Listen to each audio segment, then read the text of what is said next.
O Evangelho de Lucas, capítulo 21. A oferta da viúva pobre. Jesus estava no pátio do templo olhando o que estava acontecendo e viu os ricos pondo dinheiro na caixa das ofertas.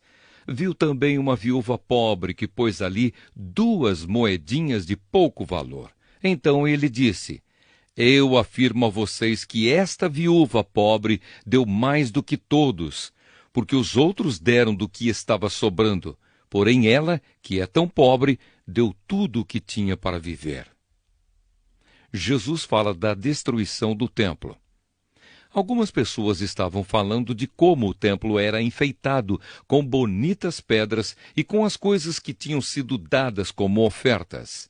Então Jesus disse: Chegará o dia em que tudo isso que vocês estão vendo será destruído, e não ficará uma pedra em cima da outra. Perseguições e sofrimentos.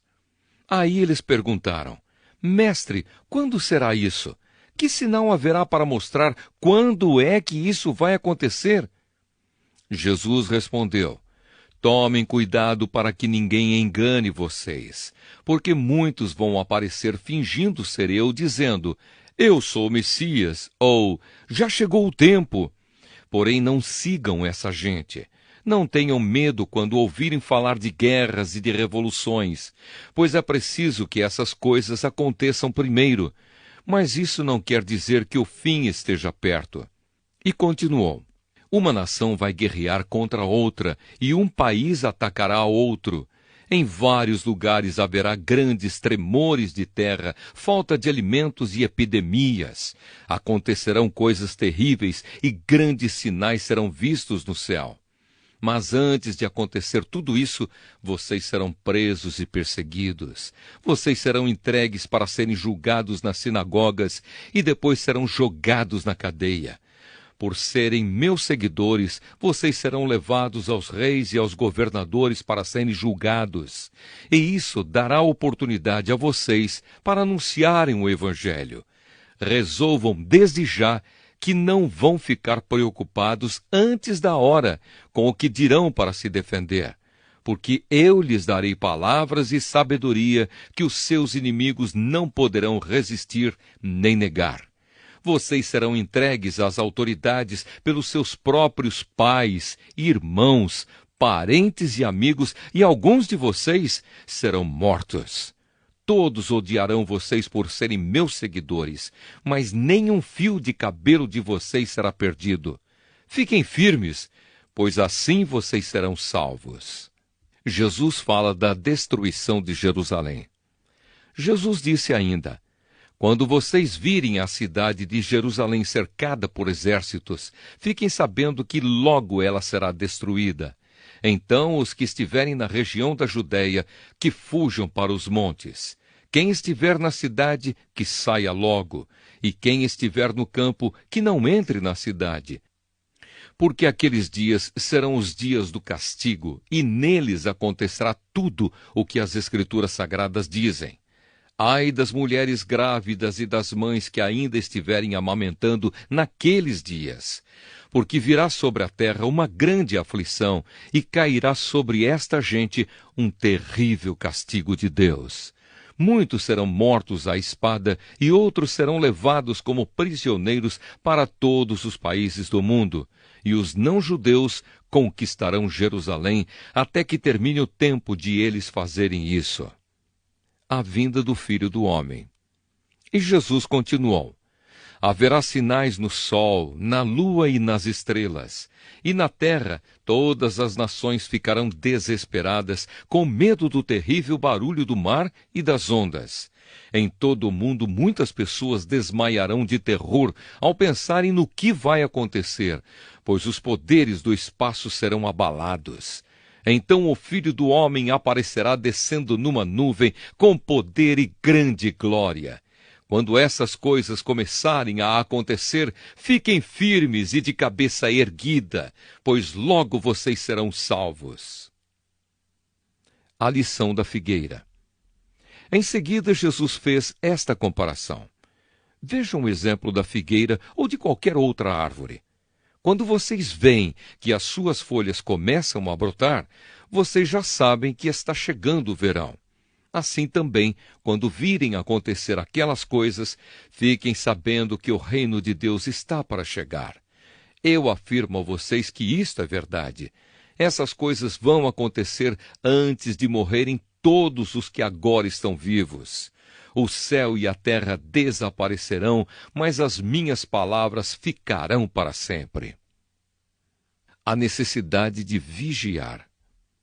E Jesus terminou dizendo: fiquem alertas.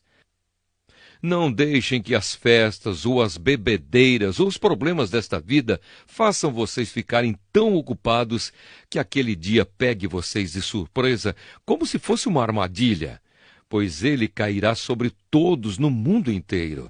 Portanto, fiquem vigiando e orem sempre, a fim de poderem escapar de tudo o que vai acontecer e poderem estar de pé na presença do Filho do Homem quando ele vier.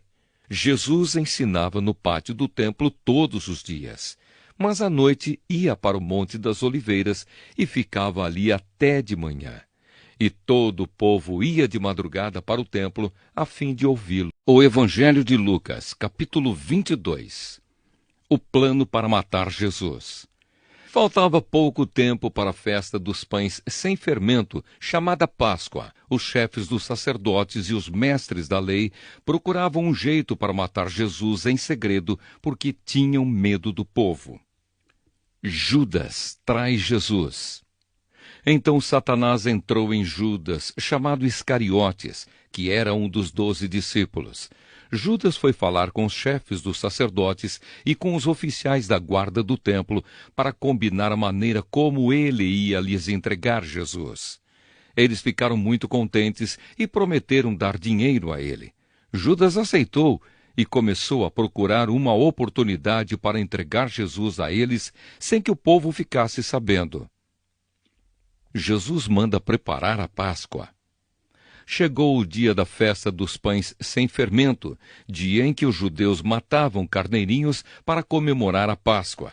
Então Jesus deu a Pedro e a João a seguinte ordem: vão e preparem para nós o jantar da Páscoa.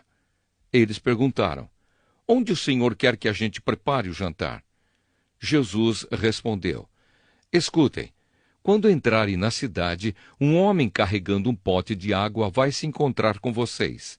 Sigam esse homem até a casa onde ele entrar e digam ao dono dela: o mestre mandou perguntar a você onde fica a sala em que ele e os seus discípulos vão comer o jantar da Páscoa. Então ele mostrará a vocês uma grande sala mobiliada no andar de cima. Preparem ali o jantar. Os 2 discípulos foram até a cidade e encontraram tudo como Jesus tinha dito. Então prepararam o jantar da Páscoa. A ceia do Senhor. Quando chegou a hora, Jesus sentou-se à mesa com os apóstolos e lhes disse: como tenho desejado comer este jantar da Páscoa com vocês antes do meu sofrimento. Pois eu digo a vocês que nunca comerei este jantar até que eu coma o verdadeiro jantar que haverá no reino de Deus. Então Jesus pegou o cálice de vinho, deu graças a Deus e disse: peguem isto e repartam entre vocês. Pois eu afirmo a vocês que nunca mais beberei deste vinho até que chegue o reino de Deus. Depois pegou o pão e deu graças a Deus. Em seguida partiu o pão e o deu aos apóstolos, dizendo: isto é o meu corpo que é entregue em favor de vocês. Façam isto em memória de mim. Depois do jantar, do mesmo modo, deu a eles o cálice de vinho, dizendo: este cálice é a nova aliança feita por Deus com o seu povo, aliança que é garantida pelo meu sangue derramado em favor de vocês. Mas vejam, o traidor está aqui sentado comigo à mesa, pois o Filho do Homem vai morrer da maneira como Deus já resolveu. Mas ai daquele que está traindo o Filho do Homem. Então os apóstolos começaram a perguntar uns aos outros quem seria o traidor. Quem é o mais importante? Os apóstolos tiveram uma forte discussão sobre qual deles deveria ser considerado o mais importante. Então Jesus disse: os reis deste mundo têm poder sobre o povo e os governadores são chamados de amigos do povo. Mas entre vocês não pode ser assim. Pelo contrário, o mais importante deve ser como o menos importante, e o que manda deve ser como o que é mandado. Quem é o mais importante?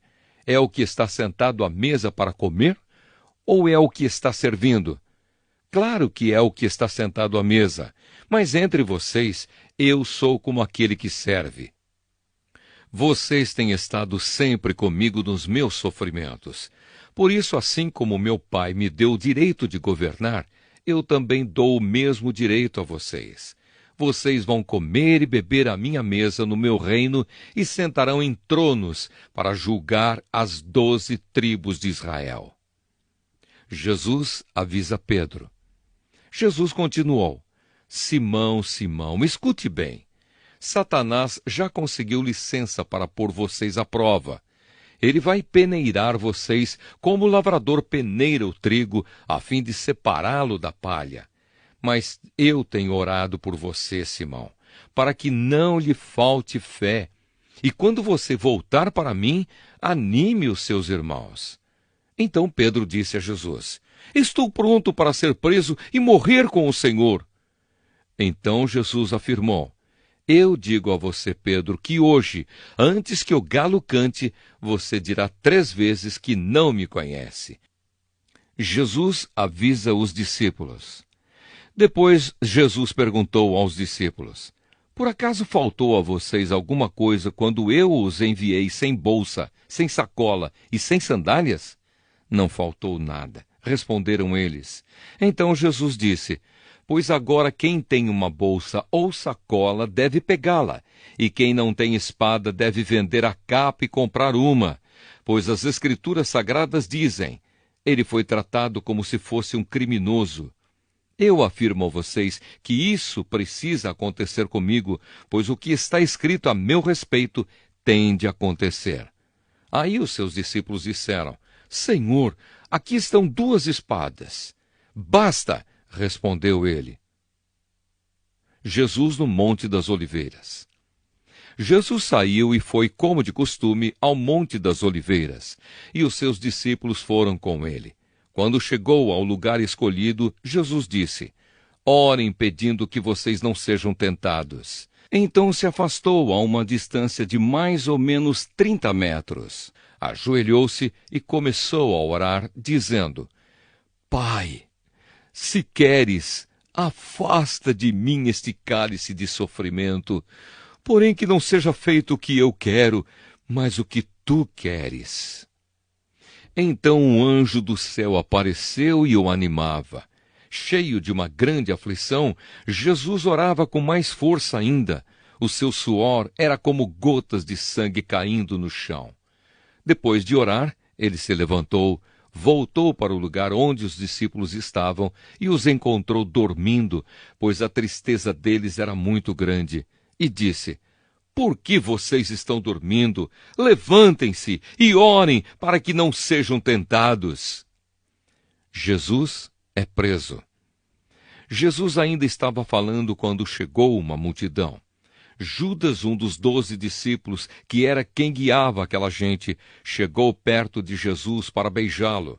Mas Jesus disse: Judas, é com um beijo que você trai o Filho do Homem? Quando os discípulos que estavam com Jesus viram o que ia acontecer, disseram: Senhor, devemos atacar essa gente com as nossas espadas? Um deles feriu com a espada o empregado do grande sacerdote, cortando a sua orelha direita.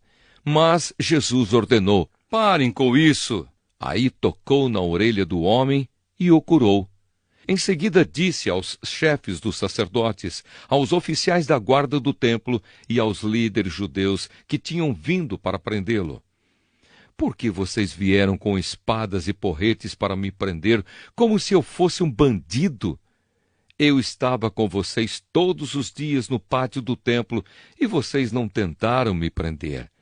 Mas esta é a hora de vocês e também a hora do poder da escuridão.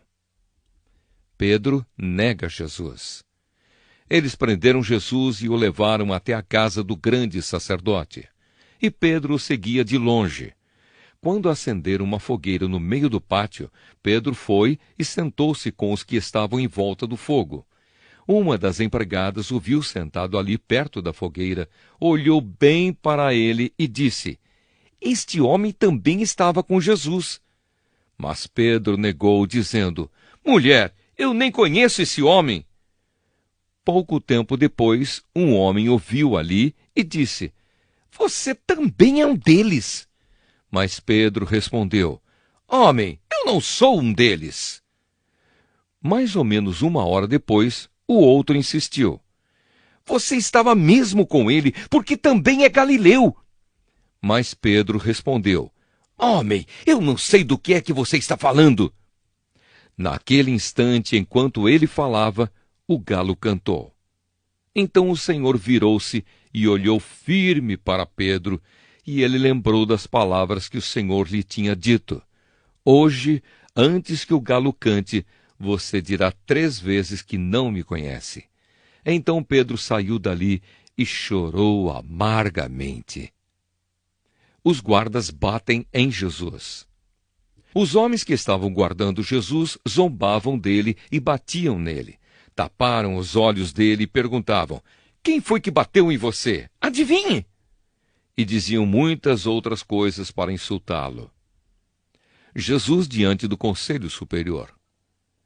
Quando amanheceu, alguns líderes dos judeus, alguns chefes dos sacerdotes e alguns mestres da lei se reuniram. Depois mandaram levar Jesus diante do Conselho Superior. Então lhe disseram: Diga para nós se você é o Messias. Ele respondeu: Se eu disser que sim, vocês não vão acreditar. E se eu fizer uma pergunta, vocês não vão responder. Mas de agora em diante, o Filho do Homem se sentará do lado direito do Deus Todo-Poderoso. Aí todos perguntaram: Então você é o Filho de Deus? Jesus respondeu: São vocês que estão dizendo isso. E eles disseram: Não precisamos mais de testemunhas. Nós mesmos ouvimos o que ele disse.